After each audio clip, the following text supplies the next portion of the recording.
Добрый вечер. Надеюсь, меня слышно и видно. Я рад всех вас приветствовать. Спасибо, что приходите. Не забывайте на наш еженедельный пятничный разбор ситуаций в области менеджмента, в области программирования, в области карьеры. Вы задаете вопросы в текстовом режиме. Я на них отвечаю голосом, стараюсь быть максимально откровенным и полезным каждому из вас. Давайте стараться вопросы формулировать коротко, и я буду стараться ответы тоже давать максимально коротко, сжато, потому что я иногда слышу критику, что касающиеся длительности моих ответов, иногда не всем интересно слушать о какой-то одной теме, поэтому будем пытаться переходить от ответа к ответу максимально быстро. Итак, поехали. Первый вопрос. Соблюдаете ли вы work-life balance? Как относитесь к переработкам и часто ли приходится овертаймить? Я никак не соблюдаю work-life balance. Более того, мне кажется, что work это и есть life. Если в вашем случае work это work, а life это life, то у вас серьезные проблемы, которые нужно решать. Нужно, чтобы работа была самым интересным компонентом вашей жизни. Интереснее, чем все остальное. Интереснее, чем лежание на пляже, чем просмотр любимого фильма, чем общение с любимыми родственниками и друзьями. Работа – это главное, все остальное вторично. Если же приходится этот самый баланс соблюдать, то значит вы работу воспринимаете как некую повинность, некую обязанность, некую нагрузку на себя, и это, конечно, нехорошо, и в этом случае, конечно, баланс будет трудно поддерживать, и отсюда все беды. К овертаймам отношусь нормально, если для них есть энергия, есть здоровье, есть силы. Очень часто этого может не хватать, если вы много овертаймите, если у вас большая любовь к работе, если вам нравится то, что вы делаете, то вы, конечно, будете стараться заполнить все свое жизненное время работой. И, конечно, мозги просто будут уставать. То есть ваш мозг, как инструмент, которым вы работаете, он будет перегреваться и в какой-то момент может сбоить и давать вам осечки, и вы просто будете хуже выполнять ту работу, которую выполняли вчера, лучше. Нужно просто стараться эти овертаймы иметь в каком-то ограниченном количестве, держать это под контролем. Вопрос второй.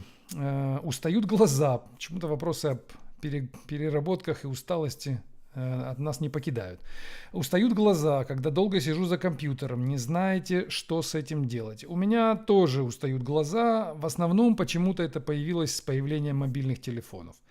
Раньше такого не было. Я мог за компьютером сидеть 16 часов в день и никакой усталости. Сейчас телефон, когда я в него смотрю, у меня глаза начинают то слезиться, то двоиться все. Я, в общем, как-то обвиняю телефоны в этой проблеме. Ну, а в основном, конечно, есть гимнастика для глаз. Я ее иногда делаю. Она в интернете есть о том, вы можете прочитать, как это делать. Нужно надавливать на глаза, нужно смотреть в разные стороны, нужно смотреть вдаль и смотреть вблизи. Это вполне себе хорошие рекомендации, можно их выполнять. Следующий вопрос. Как вы считаете, в чем заключаются основные недостатки и преимущества функционального программирования по сравнению с ООП? Хороший вопрос, потому что обычно задают его в обратном направлении. Спрашивают, чем лучше ООП, чем функциональное программирование. И здесь приходится, в общем, объяснять, доказывать. В вашем вопросе доказывать не нужно. Мне кажется, эти выгоды очевидны. Главное преимущество функционального программирования, как я это понимаю, конечно, в его простоте и в его, строгости. Это то, чего нет в объектно-ориентированном программировании. В объектно-ориентированном у вас очень много возможностей по дизайну ваших объектов, и они могут очень быстро превратиться в достаточно неэлегантные объекты, весьма некрасивые структуры. В функциональном программировании это сделать сложнее. И сделать функцию, в которой 40 аргументов, это надо очень постараться, и вы будете очень быстро понимать, что вы делаете что-то не то. В объектно-ориентированном, когда у вас 40 атрибутов у объекта или у класса, то вы вполне себе продолжаете программировать и думаете, что ну а как еще? Какие у меня еще варианты? Функциональщики, они все-таки построже ребята, и может быть поэтому они более дорогие, как эксперты на рынке, они менее востребованные, для них такая узкая ниша обычно существует, они более грамотные, как математики, мне кажется. Вот в этом, наверное, главное отличие. Если вам нужно какой-то строгий код, если вам нужна какая-то строгая логика того блока кода, который вы имплементируете, то я бы рекомендовал использовать функциональное программирование как DSL. Я это очень часто делаю в своих проектах, где нужно какую-то логику запрограммировать не в виде жестко записанного алгоритма, а в виде алгоритма, который можно поменять в перспективе. И более того, пользователь может его поменять снаружи в виде какой-то некой условно входящей строки. И в этом случае очень здорово использовать DSL вообще в принципе. А если ваш DSL написан на каком-то кастомном вашем собственном языке, который еще и имеет синтаксис типа а-ля Lisp или а-ля Clojure. Про Haskell не скажу, я не уверен, что его синтаксис, мне близок, по крайней мере.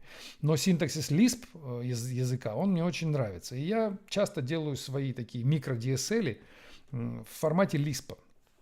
И получаю от этого массу выгод и удовольствия от такого программирования. Следующий вопрос. Стоит ли читать книги по программированию начинающему разработчику или сначала освоить базу, посмотрев видеоуроки и потом уже углубляться? Вы знаете, хороший вопрос. Я посоветовал бы сначала покодить, посмотреть, может быть, действительно примитивные видеоуроки и сделать что-то своими руками, как первый шаг. По крайней мере, я так изучаю каждый раз какой-то новый инструмент или новый язык программирования. Я не читаю книги. Я сначала первым делом хочу что-нибудь реализовать на этом инструменте или на этом языке.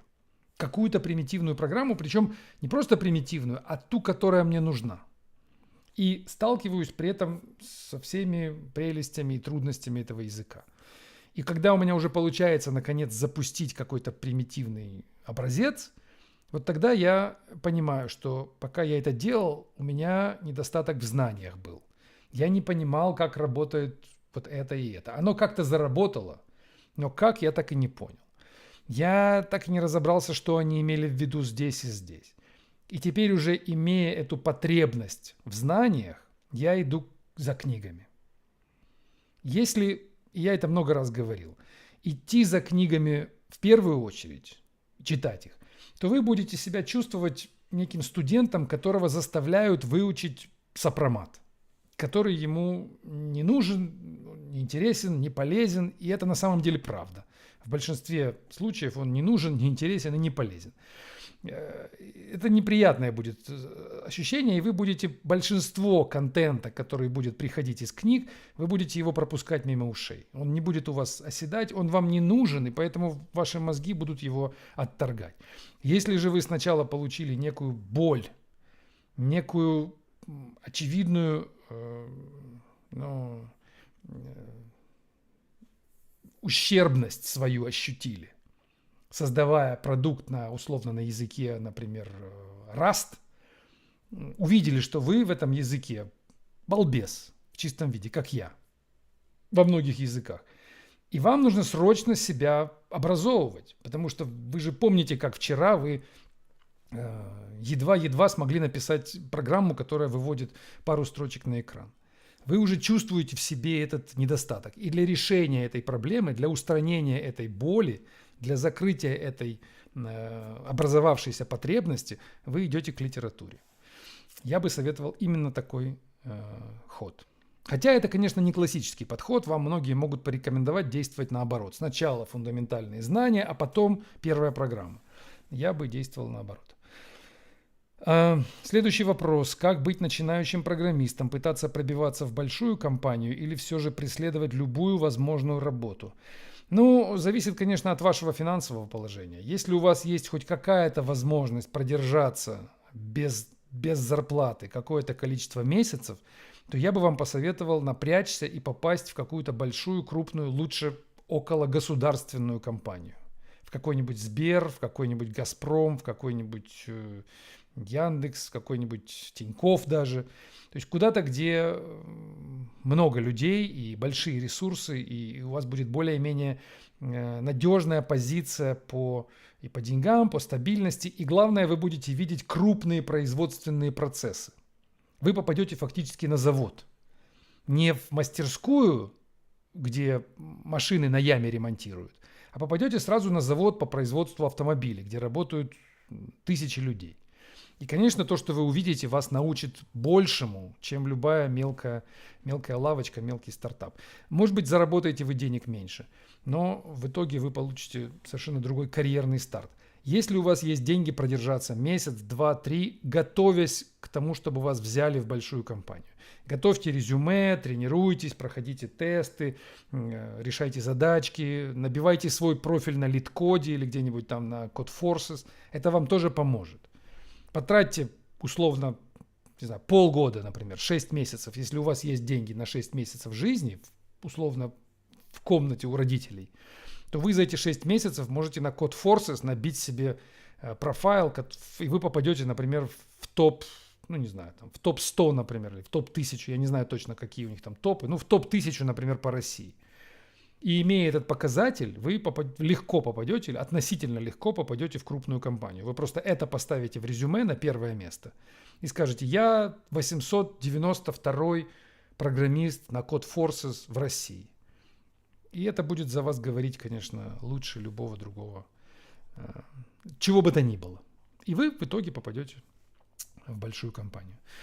Следующий вопрос. Дайте, пожалуйста, советы по дизайну классов. Так, замечательный вопрос. Я думаю, что по дизайну классов. Ну, наверное, если такой общий вопрос, то, наверное, я вам дам общий ответ. Я думаю, что классы должны быть маленькие, и их должно быть много. Вот вам мой совет. Короткий, как ваш вопрос. Дальше вопрос. Были ли у меня периоды в жизни, когда я переживал длительную стагнацию в работе и карьере? Как с этим справлялся? Как я справлялся, кроме того, что провожу день без телефона и ноутбука? Конечно, да, у меня бывали и стагнации, и длительные неудачи, и длительное разочарование в том, что делаешь. И это, мне кажется, это часть жизни. Без этого было бы крайне некомфортно. Без этого было бы невозможно ощутить счастье. Если у вас нет несчастья, то вы не знаете, что такое счастье. Так и здесь. Успех – это же такая, ну, знаете, мгновение. Это то, что в конце длительного пути. Мы долго-долго работаем, проходим через вот эти все, как вы сказали, стагнацию, через разочарование, через выгорание. И потом в какой-то момент, через несколько лет, может быть, через несколько месяцев, кому как повезет, возникает это мгновение, когда вы думаете: ах да, ай да Пушкин, ай да сукин сын. К этому хочется, конечно, к этому стремимся, этого ищем, но оно бывает не часто. Для того, чтобы эту стагнацию переживать, эти периоды, нужно просто понимать, что это идет в пакете. Вы покупаете, условно, мороженое, и с ним вместе стаканчик. Если вы не любите стаканчик, он все равно вместе с мороженым вам продают. По-другому не продают. Так и здесь. Вам жизнь предлагает все в пакете. И радость, и разочарование, и боль, и удовольствие. Как я с этим справляюсь? Ну вот, как я сказал, просто понимаю, что дальше это пройдет в какой-то момент. И для того, чтобы то, что придет за этим периодом, приносило мне удовольствие, мне этот период необходим. Период разочарования в своих собственных, например, способностях, в своих собственных возможностях. И это бывает частенько. Следующий вопрос. Что можете сказать насчет курсов, связанных с компиляторами, теорией типов и семантиками языков программирования? Стоит ли их слушать 3-4-курснику? Я думаю, что слушать, да, безусловно, я сам такие курсы читал немножко, и собираюсь дальше читать. Слушать стоит все, что вам преподают, если у вас есть понимание, зачем вы это слушаете. Снова скажу, с чего мы начали сегодня. Найдите точку боли, найдите потребность, которая у вас будет в вашей жизни, в вашей карьере, в вашем росте. Пусть вам не хватает знаний о компиляторах. Тогда вы с удовольствием пойдете на эти курсы. У вас не будет ко мне такого вопроса. А если вы задаете такой вопрос, значит, вы занимаетесь чем-то другим, а вам говорят, а вот вам курс про компиляторы. А вы, например, в базах данных хотите разбираться и ими заняты. Или искусственным интеллектом. А вам говорят, а давайте вот у нас есть курс компиляторы, теория типов, семантики. Конечно, вам это не нужно. И слушать это просто так я бы не стал. Если вы уже попали в ситуацию, в которой вам, вы вынуждены их слушать, или вам нужно выбрать между, допустим, курсом о компиляторах и курсом о базах данных, а вы интересуетесь искусственным интеллектом. То есть вам ни первое направление, ни второе не интересно. Вам интересен machine learning. А вам дают на выбор 2 курса, и вы не можете не выбрать. Вы должны какой-то из них выбрать. Выбирайте, а дальше попытайтесь создать эту самую необходимость. Допустим, вам сказали, у вас будет курс с компиляторами связан. Сядьте и придумайте для своего machine learning, для своей основной тематики, которая вам интересна, какой-то язык программирования, в котором нужно будет сделать компилятор. Выдумайте такую задачу для себя. Изобретите ее. И в ней появится тот самый pain point, который нужно будет разрешить.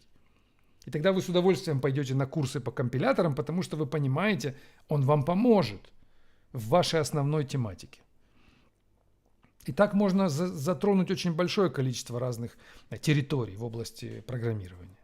Но стараясь оставаться при этом в основной теме. Не распыляться, не ходить просто по курсам и слушать их один за другим, потому что вы хотите быть эрудированным человеком. Я думаю, мое мнение, что эти эрудированные люди, не ждет их успех, я бы так сказал. Успех ждет в итоге людей сфокусированных на чем-то одном. Бейте в одну точку. И если вам предлагают немножко отойти в сторону, то тогда, опять же, ищите связку между этой вашей основным направлением и тем, что вам предлагают. Следующий вопрос. YouTube зависает, пора ретранслировать на другие платформы. Мы об этом думаем. Так, тут говорят, что наоборот, нужны длительные ответы. Хорошо, будем стараться совмещать. Следующий вопрос. Можно ли преодолеть отсутствие какой-либо цели у команды? Из личного примера бизнес-цели на проекте не определены, из-за чего работа является формальной и нет способов ее оценить. У очень многих проектов, хороший вопрос, Георгий, у очень многих проектов действительно нет цели. Точнее, она есть у айтишных проектов. Она есть, просто так как она сформулирована и так как она звучит, она вам не нравится. Она и никому не нравится. Эта цель может звучать зачастую как ваша задача – это просидеть в офисе еще 1 год, делая вид, что вы айтишники, делая вид, что вы разрабатываете важный, нужный продукт, делая вид, что вы часть важного департамента или вы часть важного стартапа. И те люди, которые находятся над вами, играют в свои политические игры, используя вас как материал. Они, например, получают бюджет под вас. Выделяется, условно, $2 миллиона в год на разработку чего-то никому не нужного, никогда не будущего в продакшене, а если и будущего, то совершенно неважно с каким качеством. И под эти 2 миллиона нужно взять команду из 40 человек или из 20 человек, чтобы из этих 2 миллионов 1 миллион забрать себе, а остальное потратить на команду. И вот вас нанимают. И поставьте себя на место этого человека.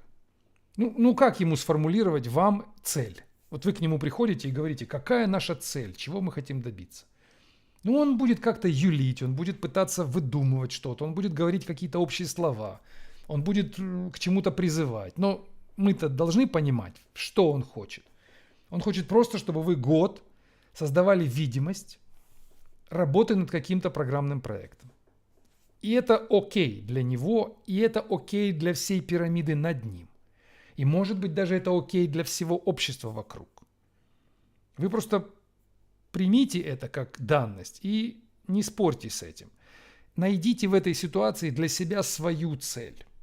И не трогайте людей, которые над вами. Не мучайте их вопросами. А у них нет цели. Она вот такая.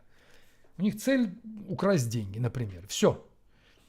Сформулируйте свою цель. Например, в рамках вашей команды, например, из 20 человек, возьмите 3 человек и делайте вместе какой-то интересный проект. И там вы уже сами сформулируете для себя свою собственную цель. Когда у вас начальник будет спрашивать, чем вы занимаетесь, посылайте его и говорите, делами занимаемся. Поймите, что ему все равно, чем вы занимаетесь. И когда он спрашивает, чем вы занимаетесь, какие у вас результаты, какие у вас планы, навешайте ему какую-то лапшу и продолжайте заниматься своими делами. Его это удовлетворит, потому что он только это от вас и ждет. Он ждет от вас просто отчета. Просто формального отчета, под которым он сможет поставить птичку, записать его на дискету положить в сейф. Когда придет проверка, он этот сейф откроет, достанет дискету, а там написано файл с отчетом о работе. Замечательно. Так что отсутствие цели – это не вина над вами людей стоящих и проекта, а это ваша вина. Это вы не смогли в текущих условиях сформулировать цель. Только себя и вините. Вопрос в том, как эту цель сформулировать, но мы можем об этом говорить отдельно, отдельный вопрос. Но пока понимайте, что отсутствие цели – это только ваша проблема, это не проблема тех, кто эти цели вам ставит. Они не обязаны вам их ставить, они дают вам еду, они дают вам зарплату, все. На этом их обязательства заканчиваются. Они дали вам деньги, и дальше требовать от них чего-то еще – это уже перебор, это уже наглость, это вы уже переходите, нарушаете их личные границы. Вам заплатили, дальше делайте, дальше это ваши дела. Следующий вопрос.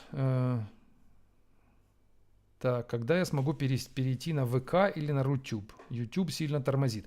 Ребята, давайте скажите мне честно, как вы живете вообще без VPN? Как вы пользуетесь, как вы программисты, а я понимаю, что меня смотрит большинство или подавляющее большинство программистов, почему вы без VPN? Вы должны без VPN из дому не выходить. Вы должны без VPN в сортир не должны отлучиться. Вы должны всегда быть защищены.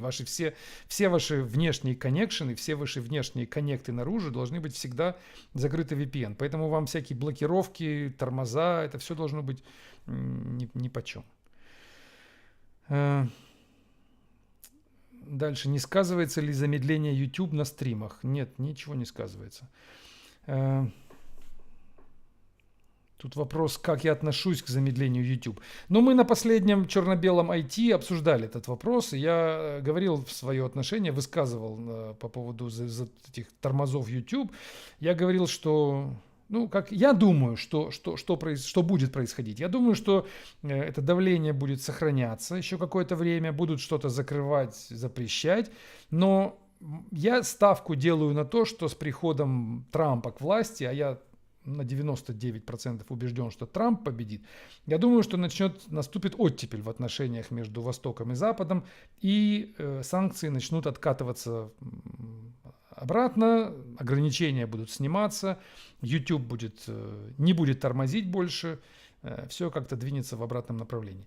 Если мое предсказание не сбудется, то все будет ухудшаться и ухудшаться, будут блокироваться каналы связи, и в итоге мы просто перейдем на Huawei телефоны, на Huawei Store для покупки приложений, мы перейдем на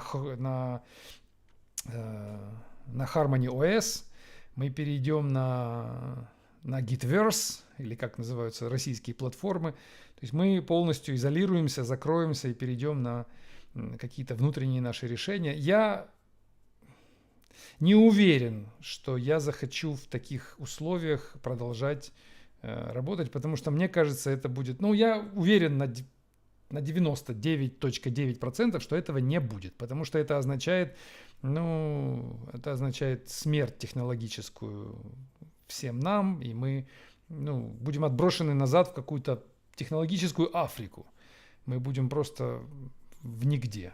Я уверен, такого не случится. Так что это временно. Подождем с этим YouTube. Через какое-то время все это нормализуется, и нам все обратно откроют.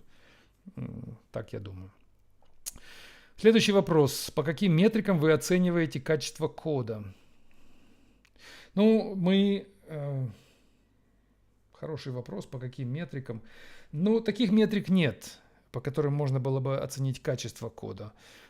Есть метрики по оценке качества предоставления услуг кодирования.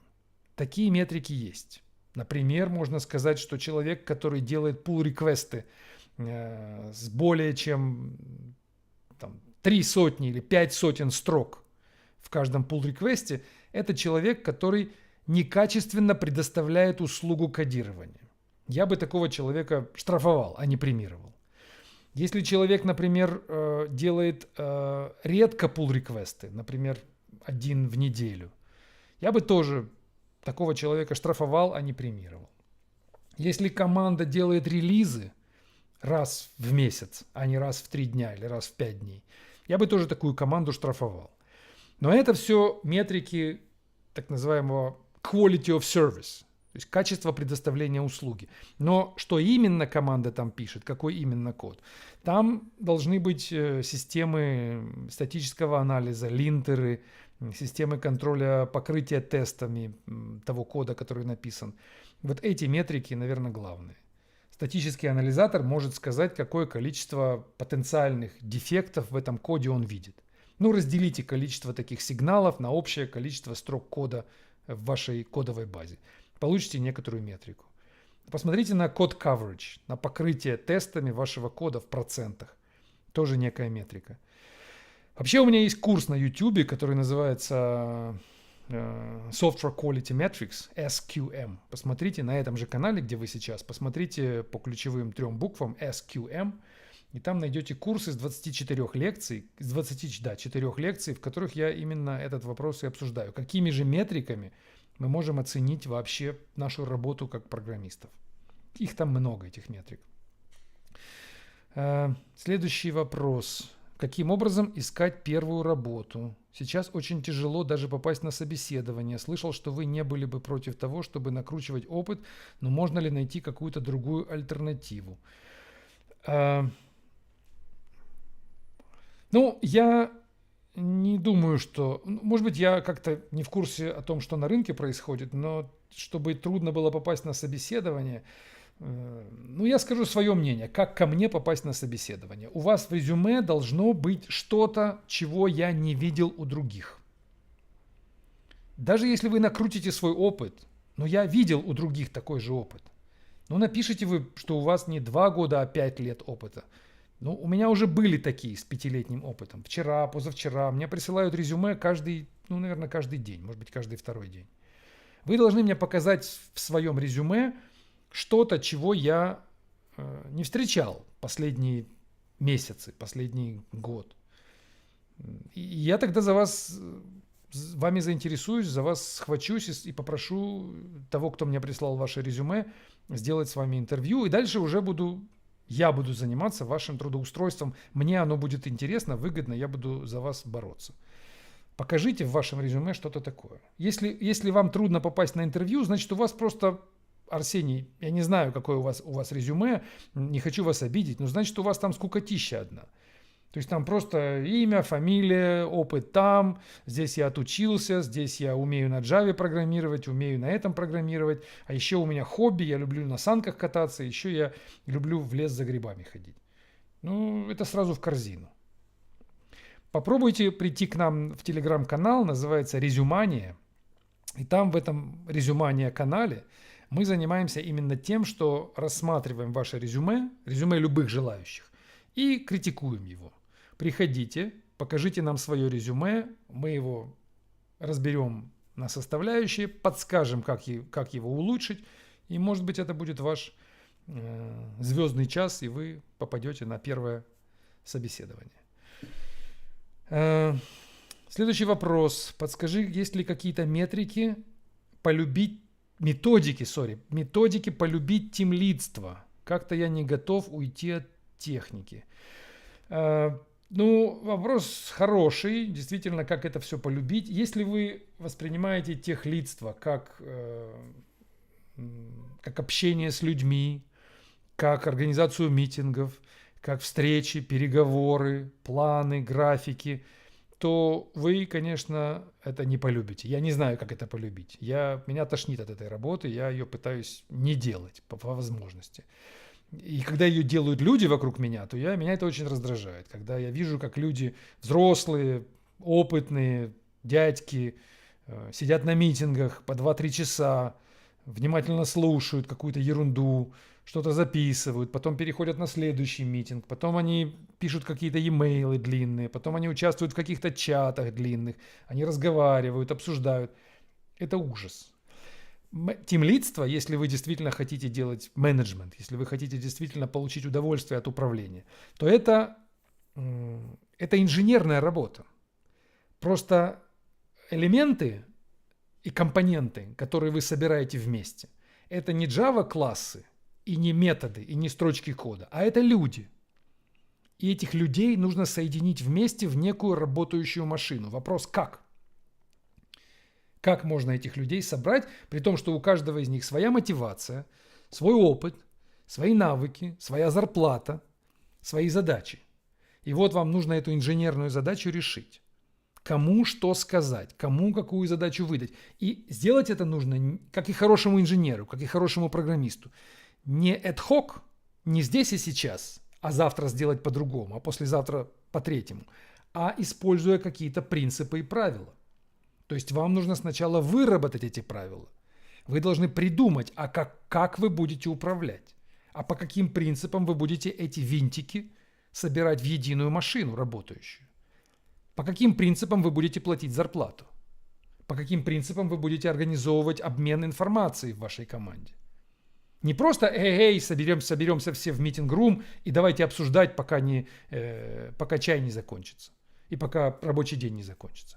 А какие-то у вас должны быть принципы ведения переговоров, принципы ведения обмена информацией, принципы поощрения участников работы, принципы наказания, кого вы будете увольнять, кого вы будете нанимать, почему. Вот выработайте это все. На это у вас уйдет не один год. И, может быть, не одна жизнь. Вам нужно будет для этого прочитать много книг, для этого нужно будет сделать много выводов, набить много шишек. И это действительно интересное тимлидерство. Если же вы видите тимлидерство как руками водить и щеки надувать, то это, конечно, у вас должно быть к этому просто изначально пристрастие определенное. Вы должны быть человеком, которому это нравится. Мы уже обсуждали. Вы должны быть таким скуфом, таким ментальным скуфом. Не значит, что вы должны быть толстым физически, но вы должны быть таким в голове у себя таким толстым, обрюзгшим, прочно сидящим на кресле, надувающим губы, очень с высоким самомнением, очень высокой самооценкой, считающим себя очень ценным, важным элементом этой команды, знающим, как все должно решаться, очень любящим власть, очень любящим поклонение вам, чтобы человек к вам приходил с поклоном, документы приносил на подпись. Вы должны получать удовольствие от этого всего. Вам это должно нравиться. Тогда вы легко полюбите тимлидерство и станете тимлидом. Классическим тимлидом. Мы же говорим сейчас о других тимлидах. Следующий вопрос. Так, опять про зрение. Спрашивает нас Егор Летов. Как вы следите за зрением? Вот так вот и слежу. Никак не слежу. Стараюсь делать гимнастику для глаз. Следующий вопрос опять про мотивацию. Как вы справляетесь с ленью, недостатком мотивации? Что бы вы могли посоветовать? Отдых и...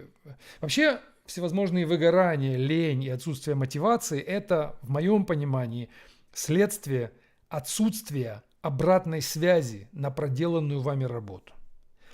Если то, что вы делаете, нужно людям, и люди вам об этом говорят, у вас никогда не будет ни выгорания, ни лени, ни отсутствия мотивации. Если вы понимаете, что вы сделали что-то, а человек говорит: «Вау, я ждал этого, спасибо, это то, что мне нужно», вы будете в 6 утра просыпаться и бежать на работу. Если же этого нет, то, конечно, все появляется выгорание и так далее. Ищите своего юзера, ищите своего кастомера, ищите человека, которому вы нужны.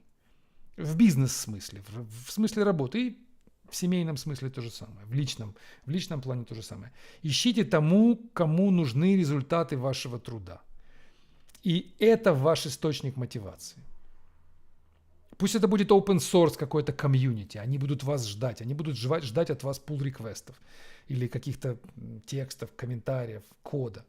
Может быть, это будет ваш начальник, тогда ходите к нему и показывайте свою работу, и спрашивайте, ну как, это то, что нужно, это то, что вы от меня ждали. Может быть, у вас хороший начальник, и он вам будет давать хорошую обратную связь, и вы будете получать удовольствие. Но когда вы остаетесь без обратной связи, вот тут и все начинается. Следующий вопрос. Где можно посмотреть список метрик разработчиков, которые вы используете в своей команде?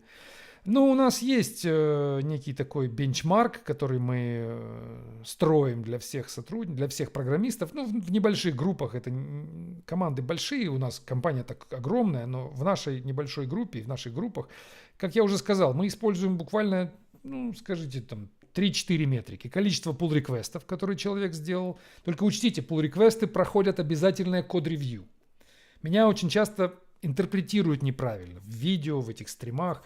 Думают, что я призываю к тому, чтобы оценивать результат работы программиста по количеству написанных строк кода. Больше написал, больше получил. Это действительно так, но при условии, что эти строчки кода прошли ревью. То есть я готов платить за строчки кода. Я готов считать, что программист, который написал 10 тысяч строк за месяц, и программист, который написал 5 тысяч строк, это два разных программиста, первый более продуктивен. Но при очень важном условии, что все эти строчки кода прошли через ревью человека какого-то, через код-ревью, плюс еще, конечно, через статический анализ, через юнит-тестирование, но и код-ревью. Если вы сможете написать больше строк кода и у вас их примут, то вы программист, безусловно, с более высокой продуктивностью в среднем. Конечно, есть исключительные случаи, когда несколько строк кода требуют большей работы. Но и то, я даже против таких случаев выступаю. Я считаю, что если вы написали, как мне часто пишут в комментариях, я написал 3 строчки кода и занимался ими целую неделю, потому что это супер умные строчки кода. Я не согласен с таким. Если вы неделю занимались 3 строчками кода, и действительно так может быть. Действительно вы искали какую-то ошибку очень важную, вы ее отлаживали, искали, находили. В итоге у вас получилось 3 строчками решить проблему. У вас за эту неделю должно было накопиться 1000 строк кода юнит-тестов, которыми вы искали эту проблему. Вы же не палец в нос вставляли и в окно смотрели и думали, куда же мне эти 3 строчки написать. Вы же что-то делали за компьютером. А что вы могли делать? Вы же не дебагингом занимались, вы же не делаете дебагинг. Мы же знаем, что дебагинг это для Spring Framework девелоперов. Вы же делали программирование, а значит вы писали тесты, новые, искали. Вы когда делаете поиск при программировании, вы его делаете юнит-тестами, ну или интеграционными тестами. Вы создаете много новой тестовой обвязки вокруг кода. И каждый раз неуспешно. Вы сделали, а по-прежнему код работает. То есть непонятно, что изменить. Еще что-то добавили, опять все работает. Еще что-то добавили. И у вас не получалось в тестах воспроизвести проблему. И вот в конце недели у вас наконец получилось воспроизвести проблему. Вы эти самые 3 строчки написали и ура, успех. Но конечный-то результат у вас не 3 строчки, а 3003 строчки. Вы же написали много юнит-тестов. А мне рассказывают, я сидел 2 недели, думал, потом написал 3 строчки. Ну, грош цена тебе, как программисту. Думал он сидел. Куда нам эти твои думания приложить? Ты дебагингом занимался. Ходил по коду, кнопку F7, F8 нажимал. Ты же ничего не оставил после себя. Ты же исправил эти 3 строчки. Я завтра поменяю эти 3 строчки, верну их в обратное состояние. Ни один юнит-тест об этом мне не скажет. Я вернусь ровно на ту же точку, откуда мы начали. То есть ты вандализмом занимался. Ты потратил наши деньги за эти 2 недели. Съел их, поскольку мы тебе зарплату платили. Потом на абсолютно умном состоянии принес нам эти свои 3 строчки. Типа такой гордый.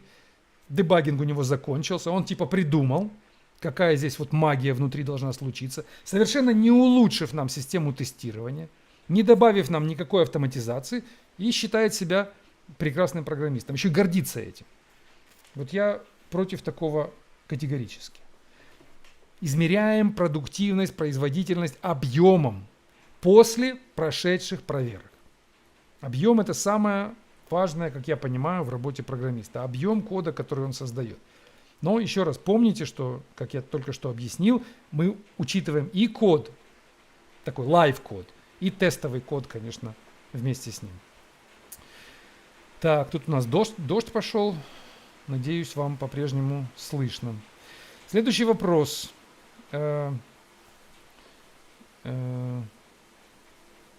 Если бы ты начал изучать программирование C++ в 49, на что бы ты рассчитывал в плане работы? Я думаю, что возраст роли большой не играет. Какую-то, конечно, определенную роль он играет, но в основном это касается вашей внутренней мотивации. Вы просто зная, что вам 49, вы себя деклассируете, вы себя ставите в разряд неудачников. Вы себе самому говорите, что я, мол, ну куда уже мне 49. На какую я еще работу могу рассчитывать, если я упустил так много времени в своей жизни? Этим вы только себя, в общем, это только рефлексия самого на себя. Вы себя тормозите. Это не значит, что если вы перестанете себя тормозить, у вас все получится. Может быть, у вас ничего и не получится. Может быть, это объективная рефлексия, и вы действительно, не хочу вас обидеть, но это возможно, да? Может быть, вы не просто так, вам 49, а вам приходится C++ изучать. Может быть, вы бездельничали все это время, и вам и дальше остается только бездельничать. Но я полагаю, что это не так. По крайней мере, я сам себе стараюсь говорить, что это не так, потому что у меня тоже очень много чего существует такого в моей жизни, что я не сделал к своим 48, мне немножко меньше, чем вам, всего лишь на 1 год. И очень много чего я не сделал, не успел, и очень жалею об этом. И, конечно, при возможности вернуться назад, конечно, по-другому бы проживал бы жизнь свою однозначно. Но это всего лишь психологические установки, которые я сам себе даю, и стараюсь этого не делать, и вам не рекомендую. Не воспринимайте себя как человека с табличкой 49. Воспринимайте себя как человека, который сегодня родился. Вот у него сегодня старт, сегодня первый день вашей жизни. И дальше отсюда стартуйте и рассчитывайте на прекрасную работу. Вы в 49 можете... Я видел программистов, которым и 59, и 70, 79 не видел, но около 70 лет я видел программистов, которые всего несколько лет как программисты. Если вы умеете писать код и вы делаете с удовольствием это, возраст вам не должен мешать. Следующий вопрос. После 4 лет работы впервые ищу удаленку вне Армении. Привет из Еревана. Создал резюме, LinkedIn, Хабр. В России быстро отказывают, без проверки навыков и диалога. В чем дело, что я делаю не так?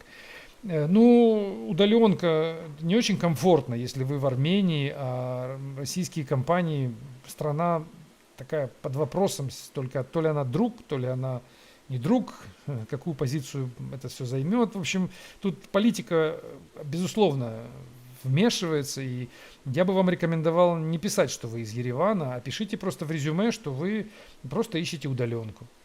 Вот, и пишите какой-нибудь российский город. Вас же в зуме не будут спрашивать, где вы находитесь, покажите нам вид из окна. Если уж совсем прицепятся и скажут, давайте встретимся через 20 минут возле кафе, скажите, я к бабушке отъехал в Ереван, вернусь через пару дней и встретимся. Если у них будет уже конкретный интерес, то вернетесь и встретитесь. Я так искал работу несколько раз в Америке. Когда я был то в Америке, то я жил не в Америке, но мне хотелось на американских компаниях как-то работать, то я писал прямо у них там на Craigslist в Штатах, что я вот в Sunnyvale готов встретиться. Они мне писали по e-mail, да, вот вы в Sunnyvale? Я говорил, да, я прям здесь, а сам сидел где-то в Одессе. Вы можете встретиться? Нет, не могу. Могу через 2 недели. У вас работа-то есть?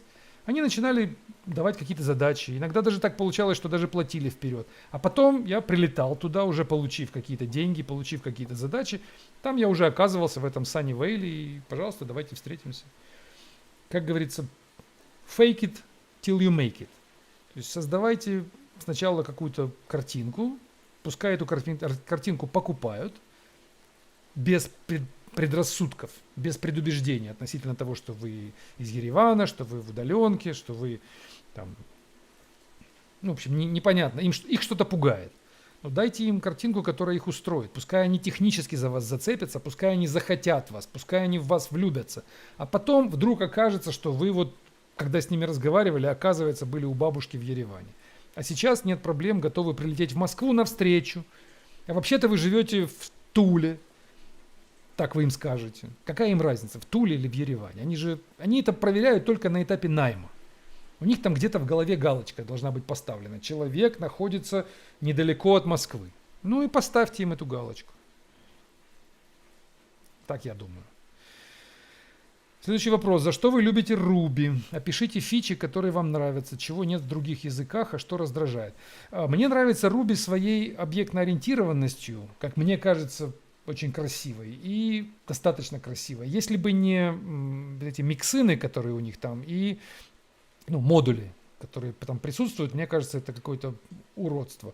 И если бы не, наверное, немножко какая-то кривая работа с конструкторами, так можно было бы сделать как-то более элегантно. А в остальном он очень компактный, он очень легкий, как по мне. Ну и на нем написан GitHub. Был изначально, я не знаю, на чем он сейчас написан, но GitHub написан на Ruby, ряд систем, которые внутри под GitHub, для GitHub, они тоже написаны на Ruby. Мне язык очень нравится, я не хотел бы от него отказываться. Я знаю, что есть Python, но я пытался как-то Python посмотреть, поучить. Мне чисто синтаксис не очень нравится в Python. Мне кажется, он какой-то, от него немножко перлом пахнет, а перл это что-то, то, чего нюхать не хочется. Ну вот поэтому Ruby. Следующий вопрос. Что я думаю про статью Кейси Clean Code Horrible Performance? Если коротко. Да, мы разбирали этот вопрос ровно 2 стрима назад. Вы можете отмотать на 34-й стрим. Там мы подробно говорили о этой статье. Следующий вопрос. Работаю в... Секунду. Много вопросов. Работаю в вашей компании, работаю напрямую на штаб-квартиру в Китае по собственной теме, Владимир пишет. Это, видимо, о Huawei. Локальному менеджменту я нужен только для квот. Мне постоянно занижают оценку. Какой выход из ситуации? Ну, я тут советов по внутренностям компании, конечно, давать не могу. Но если говорить в общем о любой компании, мы об этом поговорили 20 минут назад. Часто бывает, что в большой компании задача целого подразделения может на самом деле звучать как сидеть на стульях и получать зарплату. Вот ваша задача на ближайшие 3 года. Просто потому, что высшему менеджменту какому-то, который распределяет миллионы долларов, нужно, чтобы вот эти 3 миллиона долларов были распределены в этом направлении. Это чисто политическая задача, допустим, этого менеджера, который должен сделать именно так, чтобы этот поток денег пошел туда. Все. И вы попали под эту ситуацию. И вас посадили и сказали, вот вы, как обезьянка в зоопарке, в этой клетке, сидите, приходить вовремя, сидеть на стуле ровно, мебель не грызть, степлеры не воровать. Ну и занимает, и все. И тут вы спрашиваете меня, что мне, локальному менеджменту я нужен только для квот. Ну да, вы только для квоты нужны. Ну вы просто обезьянка в клетке. Либо вы идите другую компанию ищите, либо в этой ситуации найдите себе собственную цель. Но не требуйте изменения этой ситуации. Вы никто в этой ситуации, вы просто винтик. Вы можете возмущаться этим, вы можете спорить с этим локальным менеджером, вы можете об этом плохо думать, об этой ситуации. Но это совершенно не важно. Вы никто в этой картине. Сделайте себя кем-то. Как? Выдумайте себе собственную цель. И тогда ваша жизнь обретет смысл. Ну и черт с ним, что они вас так воспринимают. Вас кормят. И хорошо, используйте эти ресурсы, которые на вас чудом сваливаются в виде зарплаты, для реализации каких-то благих целей. Сделайте какой-то open source продукт, пока вы там сидите. Сделайте какую-то ценную книгу, напишите. Сделайте какое-то исследование, опубликуйте статью, патент. Сделайте что-то для мирового сообщества. Раз к вам чудом на вас упали ресурсы. Используйте их для улучшения жизни людей на планете Земля. Черт с ним, с этой конкретной компанией. Работайте на человечество. И тогда все будет хорошо. Так, следующий вопрос. Подскажите, пожалуйста, по вашему опыту, как дрейфовать между «я бог в программировании» и «о боже, какое я дно». Прекрасный вопрос. Я этим дрейфом занимаюсь каждые несколько недель. У меня вот какое-то я время думаю, что я вообще шикарный программист, и у меня все получается, а потом я думаю, что я полное ничтожество. И попасть из одной точки в другую, это вообще очень несложно. Такая биполярка, она, мне кажется, свойственна всем творческим личностям. Жванецкий об этом много говорил, ныне покойный, всеми любимый. Он говорил в своем этом телешоу «Дежурный по стране», не раз говорил об этой теме, о том, что творчество – это всегда так. У сантехников не так, у таксистов не так. Таксист всегда более-менее стабилен. Он выполняет одну и ту же рутинную работу, и у него нет таких мыслей, что он бог программирования, а потом он ничтожество. Но вы в творческой работе, вы вынуждены жить в этой биполярке и вынуждены на этих качелях кататься регулярно. Это часть профессии, это тот самый стаканчик из-под мороженого. Я не люблю стаканчики под мороженым, поэтому из-под мороженого. Поэтому и привожу такую метафору. Ну вот такая у нас жизнь. Так, на вашем блоге в списке фильмов есть рекомендация «Буффало 66». Так как у вас немного особый взгляд на кино, хотел спросить, что вам понравилось в этом фильме и в чем его крутость и ценность? Ну, это прекрасный фильм. Я смотрел его, минимум 20 раз. Минимум. Я думаю, что и больше. Мне кажется, я его наизусть знаю. Во-первых, он очень качественно снят. Необычно и качественно. Он очень интересные диалоги, такие четкие, яркие. Ну и, конечно, общий посыл, общая мысль фильма мне нравится. Такая трагедия человека, хорошего человека, но такого, даже не то, что хорошего человека, думающего, что он хороший, думающего, что у него такая прекрасная душа, а она у него не сформировалась до сих пор. И он эту несформированную душу не знает, куда приткнуть. Он мечется между быть хорошим и быть негодяем. И точно не понимает все-таки, что же ему выбрать и в какой форме он будет успешным. Он пытается эту девушку соблазнить, которую весь фильм пытается соблазнить, но сделать это ему непонятно как. Он не понимает, то ли он негодяем ей больше понравится, то ли он нежным котиком ей понравится больше. И он между этими двумя полюсами весь фильм балансирует, и в конце концов, развязку, если вы смотрели, вы знаете. Фильм прекрасный, и мне нравится актер, который главный герой, и он же режиссер этого фильма. И мне он как актер очень нравится. И как режиссер. Я его узнал из Arizona Dreams, или Arizona Dream, и дальше на Buffalo 66. Следующий вопрос. Расскажи, что думаешь о ситуации с ВБ? Зачем устроили такой скандал с разводом и дележкой? ВБ это, видимо, Wildberries. Да, такой новостной вопрос. Вы знаете, да, эту ситуацию о том, что эту площадку, эту торговую пытаются там как-то то ли разделить, то ли продать, то ли украсть.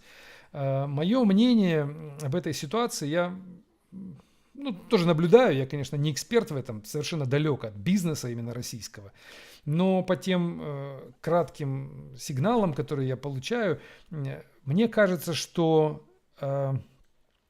во-первых, то, что мы видим, это, конечно, какая-то вершина какого-то айсберга. И пытаться по этим отрывочным сведениям сформировать для себя, сформулировать общую картину и понять, что действительно происходит, совершенно бессмысленно. Это раз. Второе. Я думаю, что это вопрос не денег. Это вопрос не дележа какого-то имущества, не передела какой-то собственности. Это не вопрос коммерческий. Нам, как обывателям, пытаются это показать как коммерческий вопрос. Что типа у кого-то пытаются украсть какие-то миллиарды, и кто-то, в общем, какой-то дележ денег идет. Я думаю, что это вопрос политический, поскольку платформа эта, Wildberries, она все-таки рынкообразующая. И стратегически думаю, что в России идет все в сторону поглощения государственными структурами всяких частных лавочек. А Wildberries, она играет важную роль на рынке. Ее нужно поглотить, ее нужно уничтожить, грубо говоря. Ее нужно подмять под какую-то единую, более крупную площадку. Я прогнозирую, что через несколько лет останется одна площадка, и она будет называться Яндекс. Озон туда же включится. Или он будет называться Озон. Но, скорее всего, Яндекс, поскольку Яндекс такая платформа, которая агрегирует в себя много сервисов, и она удобнее, чем Озон, на мой взгляд, потому что в Яндексе есть и путешествия, и такси, и единая система баллов, единая система оценки. В общем, чисто потому, что она такая супер-ап, как говорят сейчас, она интегрирует все. Всякие Wildberries и всякие Озоны, они должны туда быть включены, и все это должно стать государственным. Я думаю, что такая стратегия развития в целом российского общества. Уход от частного бизнеса в вопросах рынкообразования. То есть частный бизнес останется в области кафешек, ресторанчиков, шиномонтажа. Это, пожалуйста, эти вот такие цеха или такие вот мелкие частные лавочки, пожалуйста, занимайтесь частным предпринимательством. Но не нужно нам частных предпринимателей, которые образуют рынок, которые контролируют огромные товарные потоки. Это просто политически нестабильно для общества. Завтра какой-то Wildberries условный решит, что он меняет какую-то ценовую политику, решит, что он поднимает цены. Это расшатывает все общество целиком. И власть российская, которая сейчас у власти, она с этим борется, и я ее в этом поддерживаю. Пускай крупные рынкообразующие предприятия будут в государственных руках, то есть они будут под контролем госслужащие, они будут под контролем прокуратуры, под контролем всяких там ФСБ. То есть над ними будет совершенно понятный, четкий контроль. А значит, мы все будем существовать в более комфортных, спокойных условиях. Вот это, я думаю, происходит. Просто подбирают под себя этот Wildberries под общую единую структуру. А нам, как обывателям, выдают это за спор коммерсов. Один коммерс у другого пытается отжать что-то, и мы за этим всем наблюдаем с интересом и думаем, да, вот там 7 миллиардов, а вот там 35%, а там 23%, высчитываем что-то, друг с другом обсуждаем, но еще нам это представляют, типа как там Путин пытается на этом заработать, Кадыров пытается заработать, кто сколько миллиардов заработает. Это даже смешно обсуждать. Это вопрос не в деньгах, не в цифрах, а вопрос чисто в политическом курсе страны. И курс такой: убрать частный бизнес из опасных точек. Не должно быть частных банков, крупных очень, не должно быть частных товарных, торговых компаний, не должно быть частных сетей супермаркетов. Потому что эти частники, они делают то, что им хочется, а страдает обычный человек, который не хочет, чтобы цены в каком-то Wildberries вдруг внезапно подскочили. Это некомфортно. Ну вот и все. Поэтому этих всех коммерсов выкидывают с рынка, а у них забирают все эти сети. И правильно делают, на мой взгляд. Вот так. Вы знаете, даже вот был такой пример, я вам сейчас отвлекусь, приведу такую историю, расскажу, которая со мной случилась буквально на прошлой неделе. В Яндексе я взял каршеринг. И на этом каршеринге куда-то приехал, заправил бензин на заправке, ошибся, не туда нажал, заплатил своими деньгами. И она мне пишет это в приложении. Типа, если у вас такое случилось, вы нам пришлите чек, и мы вам вернем деньги. Я просылаю туда чек в этот Яндекс, а я еще был в пути, мне это все некомфортно. Я прям по дороге еду, посылаю этот чек какой-то, отправляю туда, а он не тот чек, и мне эта поддержка в Яндексе отвечает: нет, это не тот чек, вернитесь на заправку, возьмите другой чек. Я уже уехал, я им говорю: слушайте, это вы ошиблись, там что-то у них в приложении ошиблось. В общем, вы занимаетесь этой заправкой, вы можете мне вернуть там 2000 рублей. Она мне говорит: нет, вернуть не можем, и это ваши проблемы, что вы не взяли нужный чек, и закрывает со мной чат. Я, конечно, негодую и вспоминаю свои слова о том, что монополия – это хорошо. Я не раз это говорил, что я считаю, что должны быть монопольные структуры, и Яндекс должен, например, остаться один. Я, например, не понимаю, зачем нам на рынке Москвы нужно 4 каршеринга. У нас есть Яндекс, у нас есть Белка, у нас есть City Drive, у нас есть Dailymobile. Зачем нам 4 компании? Зачем мне 4 приложения в телефоне? Я хочу одно приложение, и в одном приложении много машин. Нет, вместо этого у меня 4 приложения. Абсолютная ерунда. Как раньше у нас было много такси в компании. Был этот, как он назывался, я уже забыл. Как он, Ел или какая-то компания была типа Яндекса, которой я пользовался. Такси, вызов такси. В итоге их всех поглотили. Uber был. Остался один Яндекс. Всем хорошо. Но тут ситуация. Я, мол, недоволен. Это кто-то там на саппорте, я даже не знаю, кто там был. Они со мной так поступили, и я как бы не могу перейти в другую компанию. То есть я заложник ситуации. Это монополист. Ну, их 4 каршеринга, да, но представьте, что мы объединим их все вместе, у нас останется один Яндекс, и вот этот Яндекс, он со мной так поступает, он невежливо со мной обращается, не хочет мне мои 2000 рублей возвращать, а куда мне идти? А идти мне некуда. И я думаю дальше, развивая эту мысль, так как же я, как бы, в чем-то логика-то моих рассуждений, почему я все равно хочу монополию? А я думаю дальше. Вот если так произойдет, и это монопольная компания, одна единая, есть этот Яндекс, и Яндекс принадлежит государству, то над этим Яндексом будет стоять условно какой-то контроль государственный, какая-то служба, в которую, ну условно, я не знаю, там, НКВД, ФСБ, назовите как угодно, я утрирую, но какой-то контролирующий орган, в который можно будет жаловаться. И если там плохая поддержка будет в этом Яндексе, то их, грубо говоря, в тюрьму будут сажать. То есть не рынок будет определять, значит, где лучше, где хуже. А будет прямо народом выбранный орган, который добивается того, чтобы с нами вежливо разговаривали. И мне кажется, что такой народом выбранный орган, или такая, ну, условно, полиция, что ли, полиция товарно-денежных, полиция сервиса, полиция услуг на рынке. Если эта полиция, она будет доступна людям, и люди смогут туда жаловаться, и она будет такая государственная, и Яндекс будет государственный, и всех остальных конкурентов уберут, потому что они только, просто дублируют этот Яндекс, то в итоге, мне кажется, все будет только лучше, чем вот эта иллюзия получения качества за счет конкуренции, одинаковых услуг. То есть нам эту мысль внушили с приходом капитализма, что качество – это результат конкуренции. То есть результат конкурентной борьбы. Яндекс борется с Делимобилем, и поэтому у Яндекса будет хороший качественный сервис. Я думаю, что это частично правда, действительно такая борьба приводит к повышению качества. Но куда лучше приведет к качеству отправка генеральных менеджеров куда-нибудь в тайгу на перевоспитание. И тогда качество будет еще выше, чем от конкуренции. Так, следующий вопрос. У нас буквально осталось пару минут. Вы меня извините, мы не успеем на все вопросы ответить. Приходите снова в следующую пятницу. Я буду стараться компактнее. Как вы нашли работу в США? Это было... Я просто купил билет в США, получил визу, сел в самолет, прилетел в США, пошел на Craigslist и написал там: я программист, готов кодить за еду. И мне написали люди, сказали: ну приходи, посмотрим на тебя. И я пришел. И у меня спросили: а ты имеешь право работать в США? Я сказал: конечно, и при этом не имел. И мне сказали: хорошо. И начали работать. Ну и так оно шаг за шагом. То есть я был совершенно нормальный нелегал, и меня это не смущало. Так, следующий вопрос. Ну я чуть-чуть утрирую, но идея примерно такая. Давайте я выберу 2 вопроса.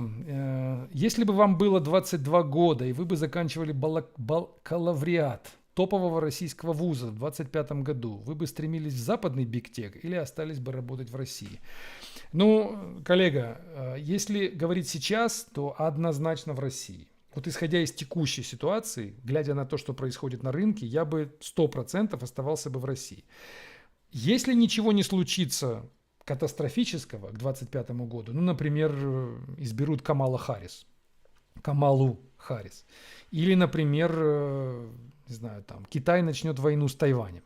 Если каких-то катастроф не случится, то все будет сохраняться, тренд будет идти вверх, Россия будет развиваться, вся остальная часть мира, она будет стагнировать. И однозначно нужно быть здесь. Это совершенно не значит, что нужно быть российским программистом. Нужно быть international программистом. Говорить на английском, читать английские книги, путешествовать в Америку, ездить на конференции европейские, смотреть американские YouTube-каналы, где обучают программированию, использовать американские продукты, работать на GitHub. Все это однозначно нужно. Просто понимая, что если я пофантазирую, если все будет идти в том тренде, который сейчас идет, то где-то через 20 лет Америка будет колонией России. Я, может быть, говорю смешно, может быть, это звучит как утрирование, но куда-то туда это движется. И поэтому отказываться от Америки и говорить, что мы тут российские программисты и нам английский язык не нужен, это, конечно, ошибка. Но убегать туда сейчас и бросать Россию, это будет тоже ошибка. Так что вы, как студент, которому 22, пока держитесь, будьте здесь. Ищите здесь работу, стройте здесь карьеру, заканчивайте бакалавриат, идите в магистратуру, потом идите в аспирантуру, стройте здесь карьеру. И смотрите на рынок. Если что-то случится катастрофическое, тогда да, спаковываем чемоданы и уезжаем. Пока мне кажется, что нас это не ждет. Таких катастроф не должно быть. Так, вопрос про техлида. Кем должен быть техлид и какие обязанности должен выполнять и какими качествами как личность? Ну, раз вы спрашиваете про техлида, то есть это, видимо, архитектор, это, видимо, не менеджер, а архитектор, который строит решение. Это, конечно, человек, который может в своей голове удержать целиком решение и может защищать его. То есть человек, который стоит на страже технических принципов и не идет на компромиссы просто так. У него должно быть, наверное, главное качество – это его такая, ну, по-хорошему, по-доброму воинственность. Способность бороться и желание идти на конфликт, желание идти и удерживать сопротивление, удерживать оборону, точнее, когда возникает сопротивление. Что техлид – это человек, который сталкивается с атаками со стороны технических сотрудников, которые пытаются в этот продукт внести изменения, как им хотелось бы. И он должен, конечно, быть очень конфликтоустойчивым. Должен говорить «нет» очень часто и говорить «вот так мы программировать не будем, вот этого мы делать не будем». И, конечно же, должен быть диктатором в этом вопросе, прислушиваться, конечно же, к мнению своих коллег и к тех, кто в его команде, но диктовать свою волю. Вот если вы имеете желание диктовать свою волю техническую, то вы, наверное, кандидат на техлида. А если вам больше важно сохранить отношения с коллективом, если для вас важны больше социальные связи, нежели качество и целостность вашего решения, то вы, наверное, более программист, чем техлид. Техлид – это такой человек, ну, асоциальный, я бы сказал. Больше такой социопат, в хорошем смысле слова. Все, последний вопрос, и мы заканчиваем. Извините, что... Так, я сам выберу вопрос.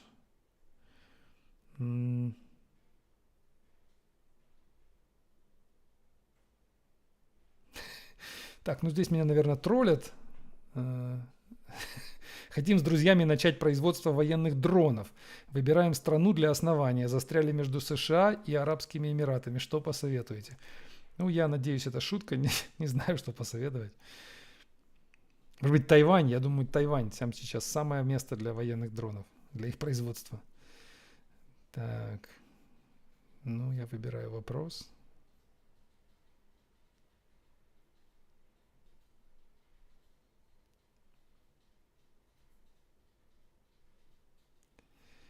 Так, ну все, последний вопрос. Значит, нам говорят, наш слушатель пишет следующее.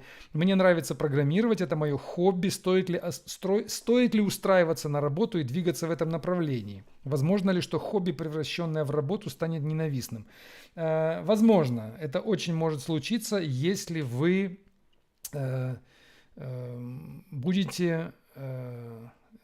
не будете расти как программист. То есть вы не будете видеть для себя каждый день следующий шаг, который нужно сделать. У вас должно быть постоянное ощущение вашей некомпетентности. Вы должны постоянно чувствовать, что вы в чем-то не разбираетесь, что вы в чем-то не дотягиваете, что вы хуже, чем кто-то. И если у вас это есть, то ваша работа, какая бы она ни была, кто бы за нее ни платил, она превратится в постоянное соревнование с самим собой, в постоянное развлечение в определенном смысле. Вы будете расти, развиваться, и это будет вам давать вам топливо для того, чтобы не потерять интерес. Вот так я думаю. Устраиваться на работу, конечно, нужно, потому что нужно не просто программировать, а приносить пользу людям. Это самое главное в жизни любого человека. Быть полезным. Если вы приносите пользу, вы человек. Если вы делаете жизнь других людей комфортнее, то вы человек. Если же вы живете только для себя, то вы животное. И грош вам цена. Вы должны, ваша ценность измеряется той пользой, которую вы принесли окружающим. Вот это и есть стоимость человека как человека. На этой торжественной ноте мы заканчиваем. Я благодарю вас всех, кто пришел. Для меня это большое удовольствие с вами общаться. И я вас жду в следующую пятницу в 6 часов по Москве. Подписывайтесь на канал, не забывайте, ставьте лайки. Это помогает нам в продвижении. Пока-пока.